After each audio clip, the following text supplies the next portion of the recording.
पे हम SSC CGL mains को लेके रीडिंग कॉम्प्रिहेंशन और क्लॉज टेस्ट की प्रैक्टिस कर रहे हैं। जैसा कि आप सभी को पता है तो मॉक टेस्ट 37 का पैसेज 1 और क्लॉज टेस्ट हम डिस्कस कर चुके हैं। आज हम 38 का आज हम डिस्कस करने वाले मॉक टेस्ट 38 का पैसेज 2। ओके, तो विदाउट वेस्टिंग फर्दर टाइम हम स्टार्ट करते हैं आज का session with thought of the day. वो है our greatest weakness lies in giving up, the most certain way to succeed is to try one more time. बोल रहे हैं कि हमारी सबसे बड़ी कमज़ोरी यही है जो हम हार मान जाते हैं और गिव अप कर देते हैं, चीज़ों को छोड़ देते हैं बीच में। मल्टीपल टाइम फेलियर्स मिले उसके बाद हमने छोड़ दिया। ठीक है, अगर हमें सक्सीड करना है, सक्सेस का सिर्फ एक ही तरीका है कि आपको जितने मर्जी बल फेलियर मिल रहे हैं आपने उसके बाद भी उसको एक और बार कोशिश करनी है अच्छे से। ठीक है, एक और बार ट्राई करना है ताकि ये चीज़ ना रह जाए कि बीच में छोड़ दिया था या फिर हो सकता है उसके बाद में हो सकता था, काश अगर उस टाइम एक और अटेम्प्ट कर लिया होता तो हम शायद क्लियर कर पाते, क्वालिफाई कर पाते। तो ये आपके जो हम लोग गवर्नमेंट एग्ज़ाम्स आप लोग दे रहे हैं उसको देखते हुए बहुत एक अच्छी चीज़ है कि गिव अप मत करिए अपने सपने को, है ना। मल्टीपल अटेम्प्ट्स के बाद ही जाके सक्सेस मिलती है कई बार। तो ये आपकी पॉजिटिव पॉइंट तभी होएगा जब आप एक के बाद एक ट्राई करते जाएंगे, उस फेलियर से कुछ सीख के दोबारा नेक्स्ट टाइम पे और उसको ब्रश अप कर आएंगे। ठीक है, तो स्टार्ट करते हैं आज का सेशन। तो हमें पता है कि हमने क्या चीज़ नहीं करनी है। अब रीडिंग कॉम्प्रिहेंशन है तो हमने सबसे पहले क्या करना है, क्वेश्चंस पे चलना है। ठीक है, तो क्वेश्चंस देख लेते हैं। Why doctor Julius utilized capsaicin during the research. बोल रहे कैप्सेसिन क्या एक तरह की मेडिसिन होती है, ये एक तरह का इंग्रेडिएंट है जो चिली पेपर के अंदर में पाया जाता है। चिली आपको पता है क्या होती है ना, मिर्ची।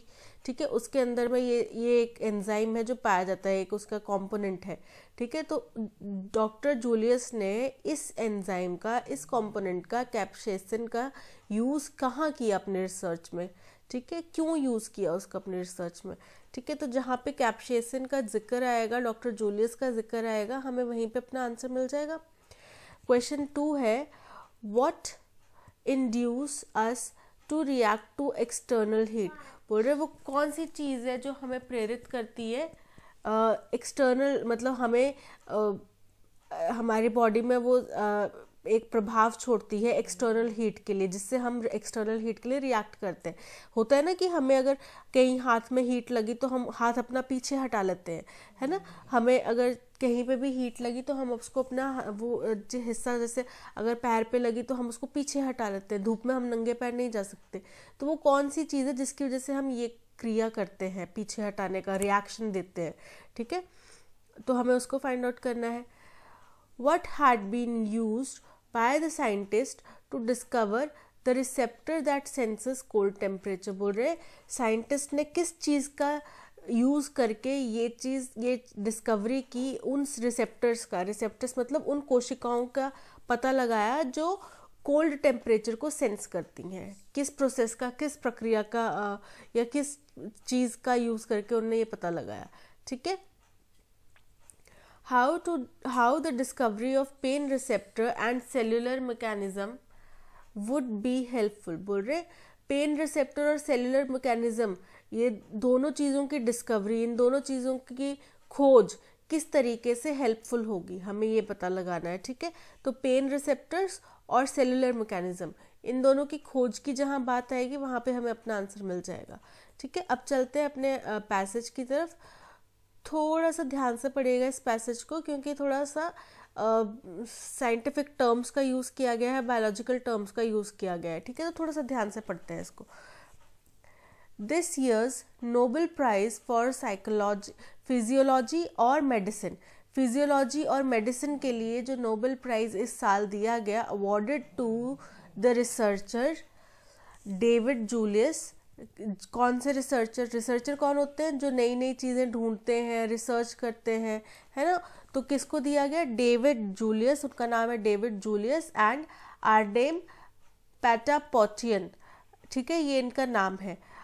From the university of California San Francisco, university of California San Francisco से है एक कौन, David Julius, and Scripps research in La Jolla California, और दूसरे हैं स्क्रिप्स रिसर्च जो कि कैलिफोर्निया के ला जोला, जैसे इंडिया है, इंडिया में अलग अलग स्टेट्स हैं, स्टेट्स के अंदर अलग अलग शहर या डिस्ट्रिक्ट्स हैं, वैसे ही कैलिफोर्निया दोनों है कैलिफोर्निया से, ठीक है। ये सैन फ्रांसिस्को से है और ये बेसिकली कैलिफोर्निया के लाजोला ज़िले से हैं, डिस्ट्रिक्ट से हैं, जैसे हम बोल सकते हैं रिस्पेक्टिवली, ठीक है। रिस्पेक्टिवली मतलब जो फर्स्ट में हो उनका फर्स्ट वाला टर्म है और जो सेकंड में हो उनका सेकंड वाला नाम है, ठीक है। रिकॉग्नाइजेज देयर सेमिनल वर्क, तो ये क्यों दिया गया उनको, उनके जो उन्होंने अपना एकदम प्रभावी जो काम किया है उसको रिकॉग्नाइज मतलब उसको प्रोत्साहन करने के लिए, ठीक है। इन आइडेंटिफाइंग द जीन, तो उनने किस फील्ड में काम किया, उनने जीन को आइडेंटिफाई करने के फील्ड में काम किया है। And understanding the mechanism through which our body perceives temperature and pressure, और इनने जीन को आइडेंटिफाई करने में काम किया है और दूसरा काम इनने किया है उस मैकेनिज्म को समझने में जिसके कारण हमारी बॉडी टेम्परेचर और प्रेशर को आइडेंटिफाई करती है, ठीक है, उनको आप पता लगाती है, उनको सेंस कर पाती है। Our ability to sense touch and temperature, हमारी जो एबिलिटी, हमारी जो क्षमता है कि हम किसी के छूने को सेंस कर सकते हैं या टेम्परेचर को सेंस कर सकते हैं, पर्टिकुलरली नॉक्शियस टेम्परेचर, नॉक्शियस मतलब होता है वेरी डेंजरस वाला, मतलब बड़े खतरनाक तरीके से, हानिकारक तरीके से जो हाई टेम्परेचर होता है, ठीक है, या कोल्ड टेम्परेचर होता है, उनको हम सेंस कर पाते हैं, ठीक है। हमें ठंड लगना स्टार्ट हो जाती है जैसे ही सर्दियाँ आती हैं, अभी सुबह शाम की ज़्यादा ठंड होती है तो हमें पता चल जाता है कि स्वेटर पहनना है, ठीक है। तो वो जो जिस तरीके से हमारी बॉडी उसको सेंस कर पाती है is essential for our survival and determines how we interact, तो ये सेंस करना और हमारे को टच को महसूस करना बहुत एसेंशियल है हमारे जीवित रहने के लिए, हमारे सर्वाइवल के लिए, ठीक है, हमारा आगे किसी भी तरीके से जीवित रहने के लिए। क्योंकि अगर हमें टच का पता ही नहीं चलेगा, हमें हाई टेम्परेचर का सेंस ही नहीं लगेगा, तो हम उबलते हुए लावे में कूद जाएंगे क्योंकि हमें तो टेम्परेचर का पता ही नहीं चल रहा है, और फिर वो क्या करेगा, वो हमारे को वैसे ही गला देगा, ठीक है। तो ये चीज़ है। And determines how we interact with our internal and external environment, और यही चीज़ें हैं जो पता लगाती हैं, जो इस चीज़ को निर्धारित करती हैं कि हम अपने इंटरनल या एक्सटर्नल एनवायरनमेंट से किस तरीके से मेल जोल बनाएंगे, ठीक है। सर्दी है तो हम स्वेटर पहनेंगे, कपड़े मोटे पहनेंगे, गर्मी है तो हम पतले कपड़े पहनेंगे जिनमें हवा पास हो जाए, कॉटन के कपड़े पहनेंगे। लेकिन अगर हम उल्टा करने लगे, गर्मी है और हम और ठंडी वाले कपड़े पहनने लगे तो हम क्या करेंगे, सफोकेट होके मर जाएंगे, और सर्दी है और हम और पतले कपड़े पहन लगे तो हम ठंड से मर जाएंगे, ठीक है, क्योंकि हमारी बॉडी को पता नहीं चल रहा। तो हमें किस तरीके से अपने इंटरनल या एक्सटर्नल एनवायरनमेंट से इंटरेक्ट करना है वो इन्हीं चीज़ों के ऊपर डिपेंड करता है। Chronic pain results when the pain response goes awry, और जो बहुत लंबे समय से चला आ रहा पेन है, ठीक है, वो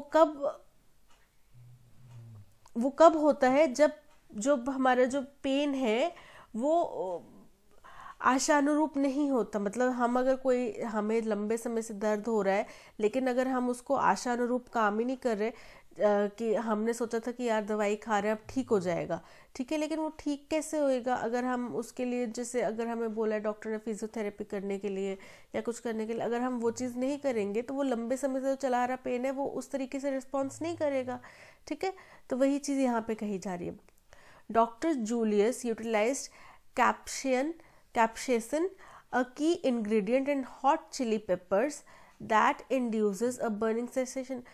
तो डॉक्टर जूलियस ने कैप्सेसिन का इस्तेमाल किया जो कि हॉट चिली पेपर, गरम चिली पेपर्स के अंदर का की इंग्रेडिएंट है, यानी कि उसके अंदर का पाया जाने वाला कंपोनेंट है, जिसकी वजह से बहुत तेज़ बर्निंग, ज्वलन की एक सेंसेशन, जलन की फीलिंग होती है, ठीक है। होता है ना जब मिर्ची खा लेते हैं हम तो कानों से ऐसा लगता है धुआं निकल रहा है, शरीर से ऐसा लगता है पसीने निकल रहे हैं, है ना।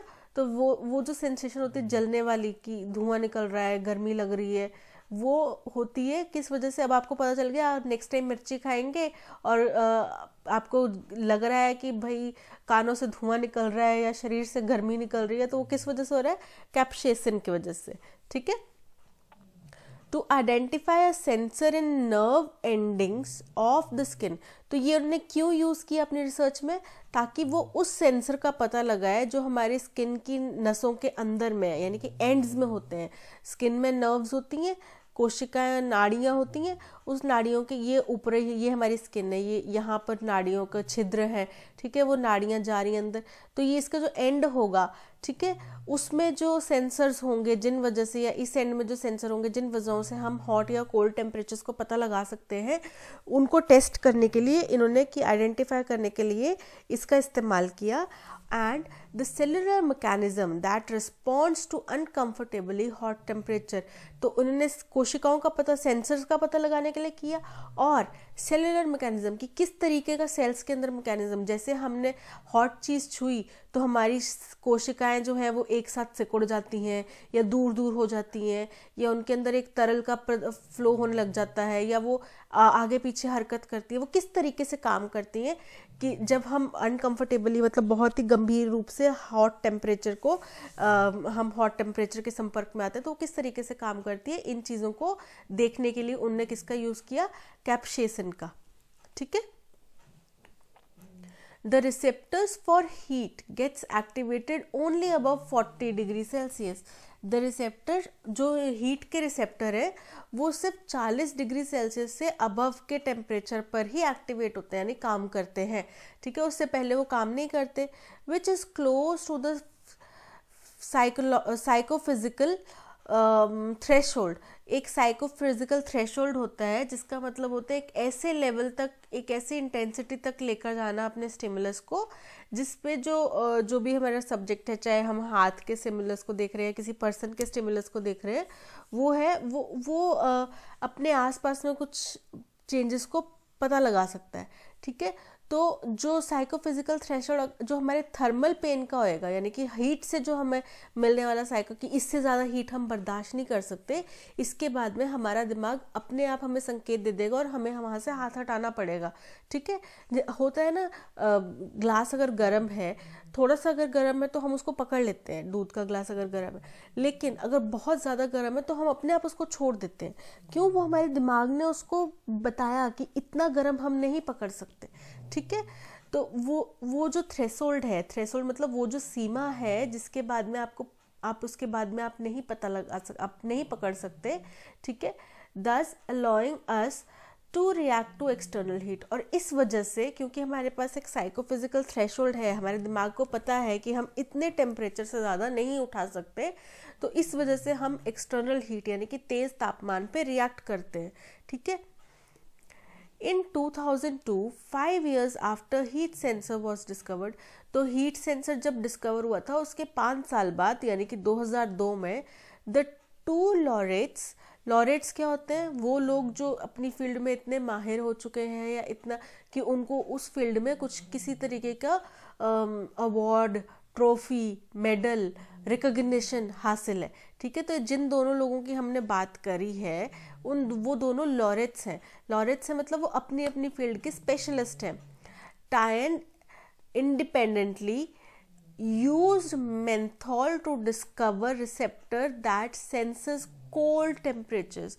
तो इन्होंने इंडिपेंडेंटली काम किया, ठीक है। और इन्होंने जब इससे बाद में 2002 में जब उन्होंने हीट सेंसर्स डिस्कवर किए थे, उसके बाद में उन्होंने इंडिपेंडेंटली काम करके, यानी किसी के भी मदद के बिना, ठीक है, किसी तरीके की फंडिंग के बिना इन्होंने इंडिपेंडेंटली काम किया, और मेंथोल का यूज़ करके इन्होंने डिस्कवर करा उन रिसेप्टर्स का, उन कोशिकाओं का जो कोल्ड टेम्परेचर को सेंस करती हैं, ठीक है। अब पहले हमने बात करी हॉट टेम्परेचर को सेंस करने वाली, अब हम बात करें जिन्होंने कोल्ड टेम्परेचर, हॉट टेम्परेचर के लिए क्या यूज़ किया था उन्होंने? कैप्सेसिन का यूज़ किया था, और कोल्ड टेम्परेचर के लिए उन्होंने किसका यूज़ किया? मेंथॉल का यूज़ किया, ठीक है।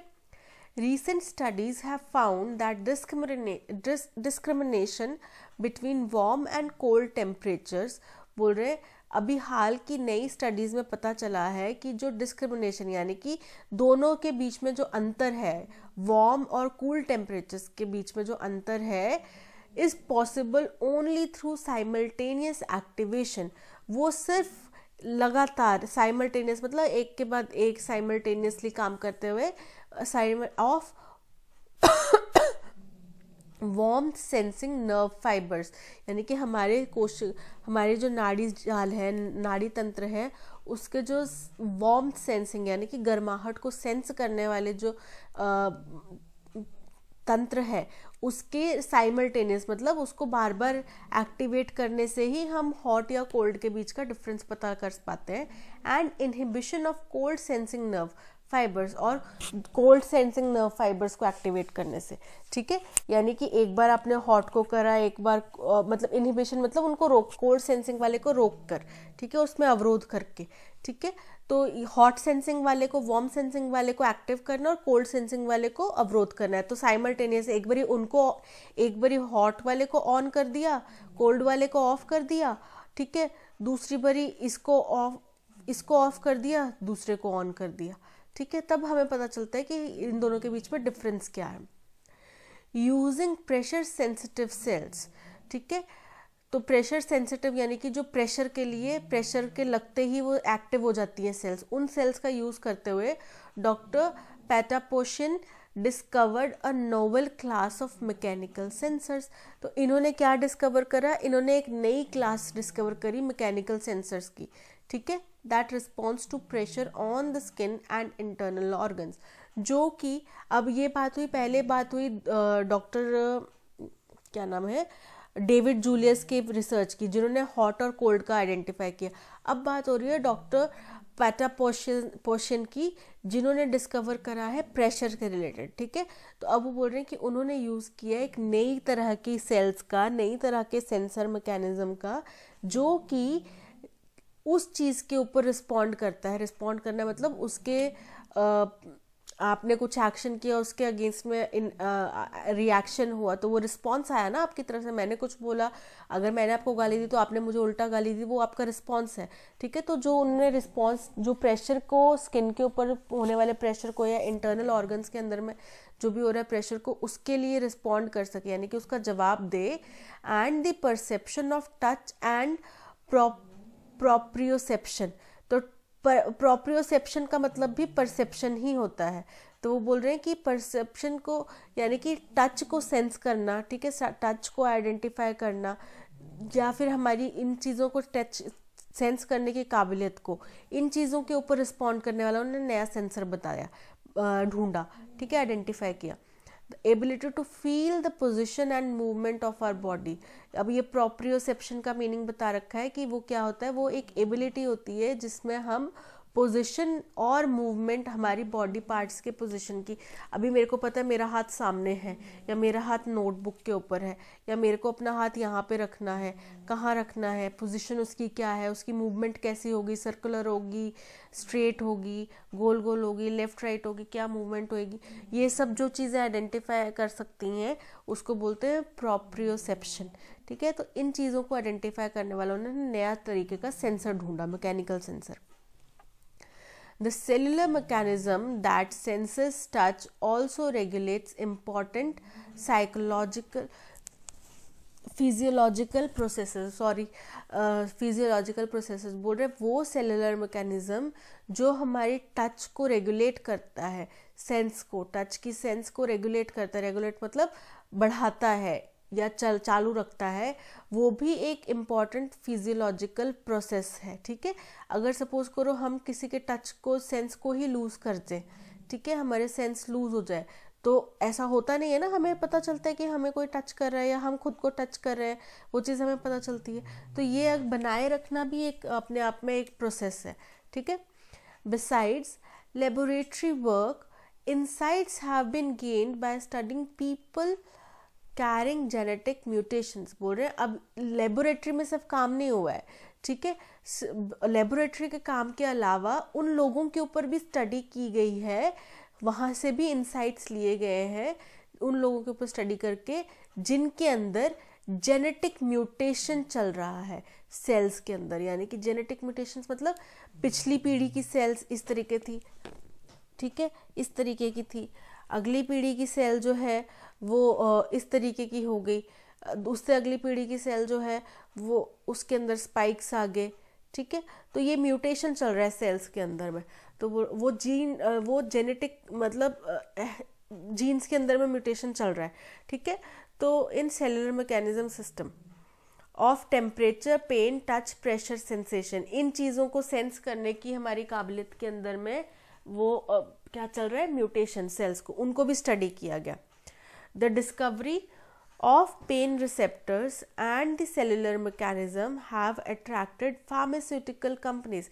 अब आप खुद ही सोचो, कोरोना आया था तो दुनिया भर में तबाही मची थी, लेकिन फिर भी कोई एक इंडस्ट्री ऐसी है जिसने बहुत ज़्यादा मुनाफा कमाया था. आपको पता है कौन सी इंडस्ट्री है?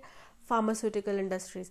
जिन जिन कंपनियों ने मेडिसिन बनाई, सबसे ज़्यादा उन्होंने पैसा कमाया. ठीक है, अरबों खरबों रुपए कमाए, बिकॉज वैक्सीन तो बनी, उसके अलावा मेडिसिन लोगों को जो दी जा रही थी उन सब ने बहुत ज़्यादा पैसा कमाया.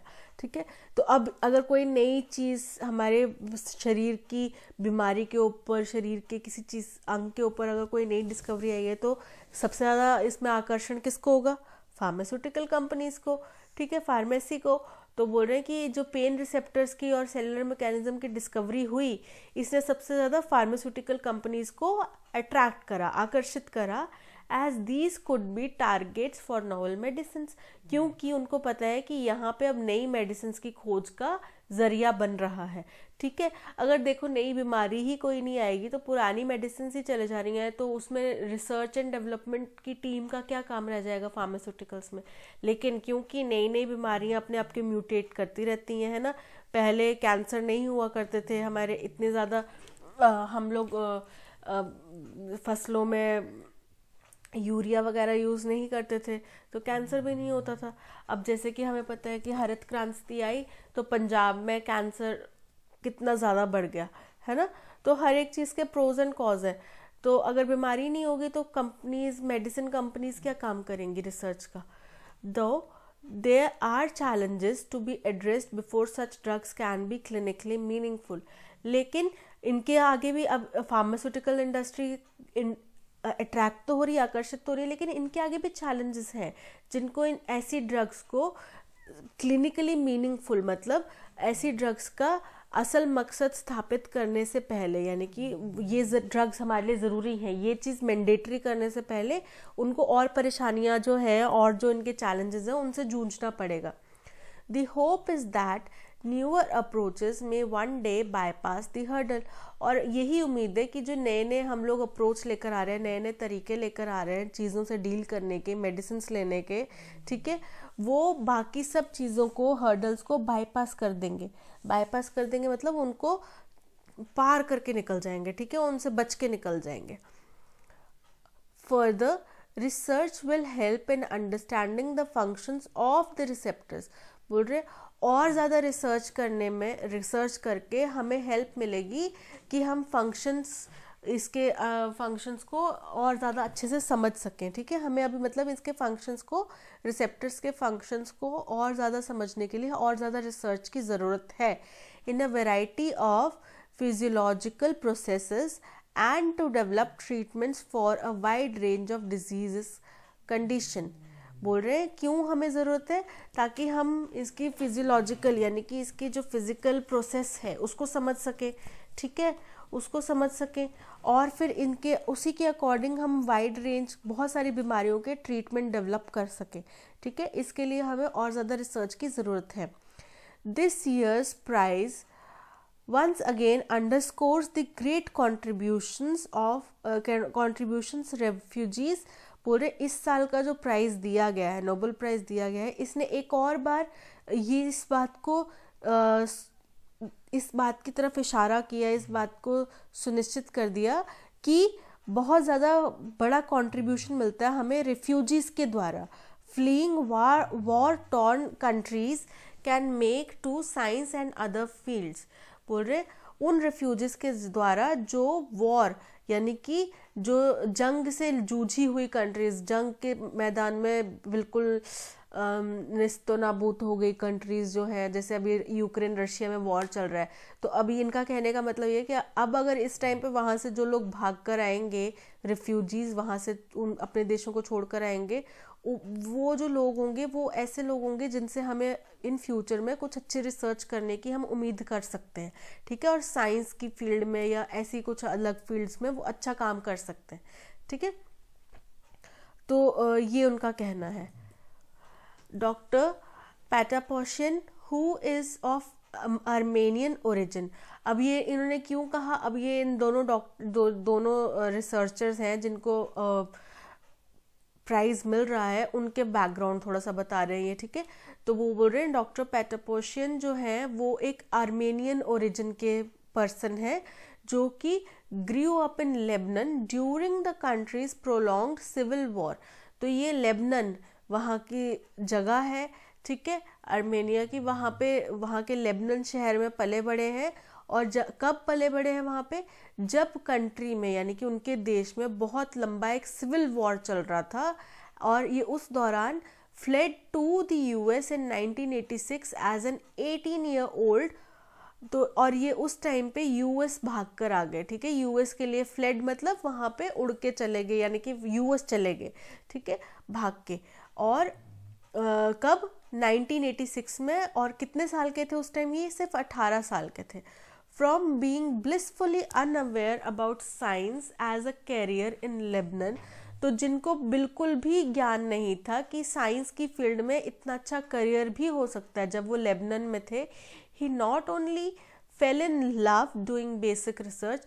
तो जब यूएस आए तब उनको ना सिर्फ रिसर्च से एकदम प्यार हो गया कि मुझे इसी फील्ड में आगे करना है, मुझे इसी फील्ड में आगे बढ़ना है, but has also excelled in it to produce path breaking discoveries in medicine. बल्कि सिर्फ उनको प्यार नहीं हो गया रिसर्च की फील्ड से, बल्कि उन्होंने इस फील्ड में बहुत अच्छा काम किया, एकदम एक्सीलेंट, और इतना अच्छा काम किया कि जिसने एक नए नए आयाम खड़े कर दिए, नए नए आयाम हमारे सामने लेकर आए, ठीक है, नई नई चीज़ों की उन्हें डिस्कवरी करी मेडिसिन के लिए, ठीक है। तो ये उन्होंने काम करा। अब देख लेते हैं, सबसे पहला था कैप्सेसिन का क्यों यूज़ किया उन्होंने, क्योंकि वो ऐसे नर्व सेंसर्स का पता लगाना चाह रहे थे जो हमारी स्किन और सेलुलर मैकेनिज्म्स में होते हैं, ठीक है। Because it is the key ingredient in hot chili peppers, क्योंकि वो हॉट चिली पेपर्स का की इंग्रेडिएंट है, इसलिए उन्होंने उसका यूज़ किया था। नहीं भाई, तो उससे क्या फ़र्क पड़ जाता है अगर वो की इंग्रेडिएंट है उसका, तो इसलिए तो नहीं यूज़ किया था। To found that discrimination between warm and cold temperatures, क्योंकि वो वार्म और कोल्ड टेम्परेचर्स के बीच में डिस्क्रिमिनेशन पता करना चाहते थे, इसलिए भी नहीं यूज़ किया था। To identify sensor in the nerve endings of the skin and the cellular mechanism, कि वो उस सेंसर का पता लगाना चाहते थे जो हमारी स्किन में होता है या सेलुलर मैकेनिज्म में होता है, जिसकी वजह से हम गर्म तापमान को सेंस कर पाते हैं, ठीक है। Option C is the correct answer. What induce us to react to external heat, बोल रहे हैं हमें एक्सटर्नल हीट के लिए क्या चीज़ है जो हमें एक्सटर्नल हीट के लिए रिएक्ट करने के लिए प्रेरित करती है, ठीक है, क्या चीज़ है वो। The perception of touch and proprioception, when the receptors for heat gets activated, जब हीट के रिसेप्टर्स एक्टिवेट होंगे तभी हमें पता चलेगा ना कि हमें उसके लिए एक्ट करना है, उसके ऊपर रिएक्ट करना है, ठीक है। The position and movement of our body, अब हमारी बॉडी की क्या पोजिशन और क्या मूवमेंट है, हम अपना, ये मेरा हाथ है, मैं इसको सर्कल में घुमाऊँ, आगे पीछे घुमाऊँ, ऊपर नीचे घुमाऊँ, उससे क्या फ़र्क पड़ रहा है हीट से, हीट का तो उससे कोई फ़र्क नहीं पड़ रहा। जब तक मेरी बॉडी पे हीट लगेगी और मेरे सेंसर्स एक्टिवेट नहीं होंगे तब तक तो मैं कुछ कर ही नहीं सकती। द सेलुलर मैकेनिज्म, बोल रहे कि जो हमारा सेलुलर मैकेनिज्म है वो हमें बोलता है कि इससे आप बचो, तो इसका ऑप्शन बी है कि हमारे रिसेप्टर्स के जब हमारे रिसेप्टर्स एक्टिवेट होते हैं हीट के लिए तब ये काम किया जाता है, ठीक है। What had been used by scientists to discover the receptor that senses cold temperature, cold temperature को आइडेंटिफाई करने के लिए क्या यूज़ किया गया था, मेंथॉल यूज़ किया था, याद है। हॉट के लिए कैप्सेसिन और कोल्ड के लिए मेंथॉल, ठीक है। तो मेंथॉल, ऑप्शन डी में मेंथॉल है, option D is the correct answer. How the discovery of pain receptor and cellular mechanism would be helpful, कैसे होगी ये डिस्कवरी हेल्पफुल, क्योंकि ऐसी कंपनीज जो है वो फार्मास्यूटिकल इंडस्ट्री को आकर्षित करती हैं और फिर वो क्या करते हैं, वो इसके ऊपर नई तरीके की मेडिसिन बनाना शुरू कर देते हैं, है ना। तो क्या है, such discovery prompt pharmaceutical companies to develop novel medicine, कि वो फार्मास्यूटिकल कंपनीज को नई मेडिसिन बनाने के लिए प्रेरित करते हैं। To regulate important physiological processes, कि वो इम्पॉर्टेंट फिजियोलॉजिकल प्रोसेस को समझ सके और उनको रेगुलेट कर सके, ठीक है। उनके ऊपर जैसे अपना थोड़ा सा जेनेटिक चेंजेस करके कि हम इस अकॉर्डिंग चलाना चाहते हैं तो वो कर सके। ये तो बहुत लंबी टर्म है, ये नहीं कर सकते अभी हम इतनी जल्दी। To carry out genetic mutation in cellular mechanism of temperature, कि हम अपने जो सेलुलर टेम्परेचर के लिए हमारी सेंसिटिविटी है सेल्स की, उसमें कुछ जेनेटिक म्यूटेशन कर सकें, यानी कि उसके जीन्स में हम कुछ म्यूटेशन कर सकें। ये भी बहुत लंबा प्रोसेस है, ये भी अभी हम नहीं सोच रहे हैं। To underscore great contribution of science and other field, कि ये चिन्हित करता है जो साइंस और अदर फील्ड्स में ग्रेट कंट्रीब्यूशन किया गया है उसकी तरफ नहीं। Such discoveries prompt pharmaceutical companies to develop novel medicine, ठीक है, नई मेडिसिन के निर्माण के लिए उनको प्रेरित करता है। ओके, तो आज के सेशन में इतना ही था। आपको इसकी पीडीएफ मिल जाएगी टेलीग्राम चैनल पे, मॉक टेस्ट 38 की पीडीएफ, और प्ले स्टोर से आप डाउनलोड कर सकते हैं, ठीक है। और मॉक टेस्ट 39 भी लाइव हो चुका है, तो आप उसको भी अटेम्प्ट कर लीजिए। आज के सेशन में इतना ही। Thank you so much. I hope आपको सेशन अच्छा लगा होगा। अगर अच्छा लगा है तो इसको प्लीज़ अपने फ्रेंड्स और फैमिलीज के साथ में लाइक, शेयर और सब्सक्राइब ज़रूर करिए। Okay, thank you, bye bye, take care.